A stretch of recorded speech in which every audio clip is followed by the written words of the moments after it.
this is Dr. Richard Fleming. Today is the 6th of August, 2020.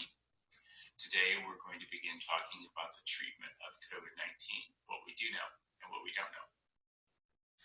Over the last week, there's been a considerable amount of attention paid to a group of doctors called America's Frontline Doctors, as they have tried to emphasize the use of hydroxychloroquine in the treatment of COVID-19 patients.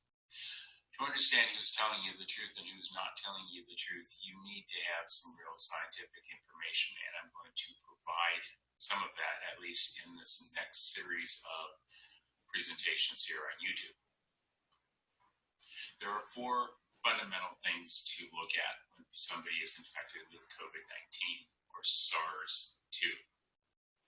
The first step is the ability of the virus to get into people and to reproduce itself. The second step is how well people are breathing, or their oxygenation. The third step is the initial immune response or reaction by the body to the virus. And the fourth step is the later stages of the body's immune response to the invading virus. Let's begin with step number one, the transmission and entry of the virus from one person to another.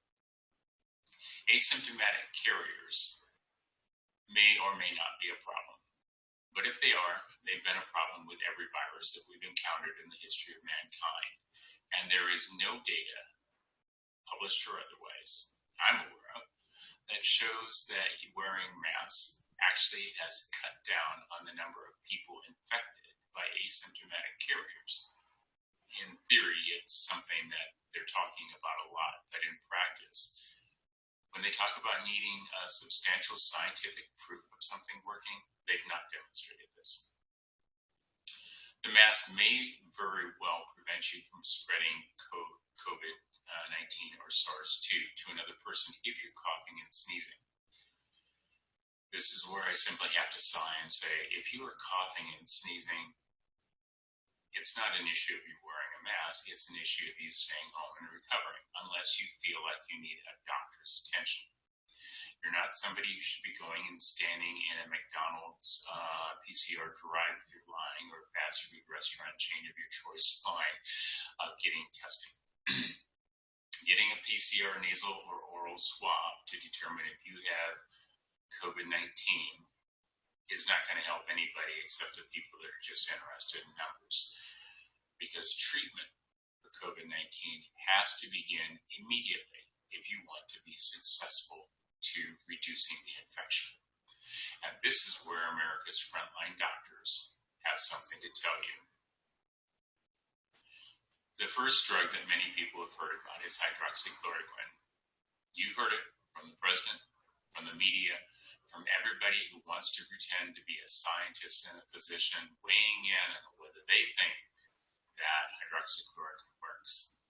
Sadly, none of the papers that I've seen, either for or against hydroxychloroquine, have been done very well. They are poor. It doesn't matter which ones we're talking about. Either the way in which hydroxychloroquine was looked at, questions about whether it causes heart problems, which have not been proven, and when it's most useful, have not really clearly been hammered out. And that is the fault of everybody on both sides of this discussion who have published papers on hydroxychloroquine or talked about it.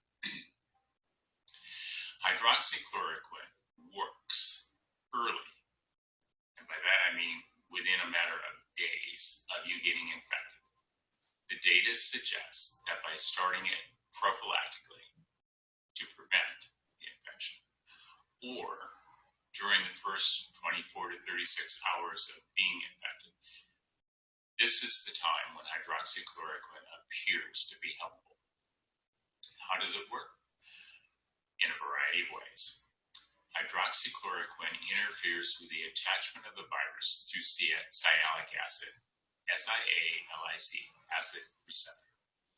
That receptor is very close to the ACE2 receptor that you have undoubtedly heard so much about, that the spike protein attaches to.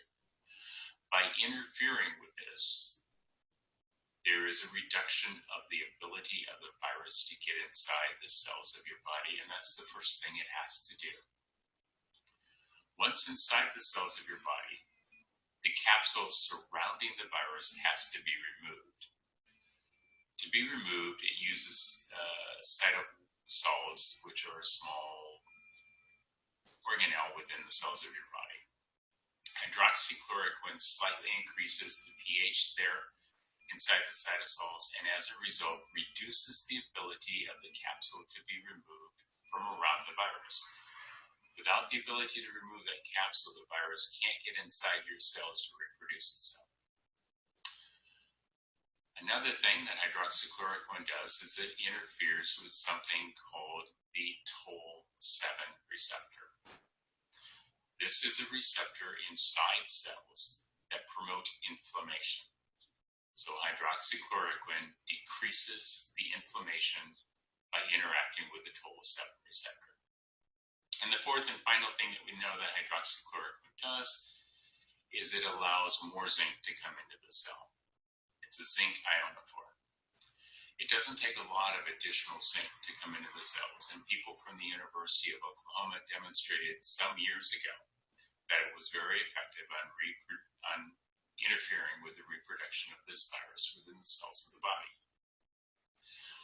So for the four reasons I mentioned, interference with the receptors, interference with the toll receptor, interference with the cytosol, and increase in the zinc within the cell, hydroxychloroquine can decrease the ability of the virus to attach and reproduce itself.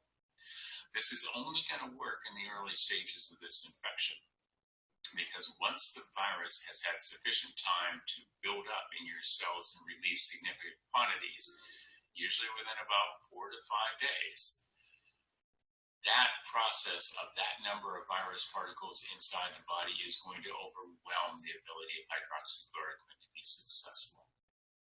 Treatment with hydroxychloroquine to work will have to work in the early stages. Dr. Fauci recognized this with SARS-1 back in 2002 with chloroquine. The same type of process is going on with SARS-2. In the next video, we're going to talk briefly about people who become ill enough to become hospitalized patients. And we'll look at the types of things that doctors should be doing at that stage of treatment. But for now, for those individuals initially pre-hospital with beginning stages, the evidence suggests that hydroxychloroquine works. And I state suggest because nobody has actually gone through the effort of measuring the response of this virus to hydroxychloroquine. And by the same token, nobody has shown that hydroxychloroquine doesn't work.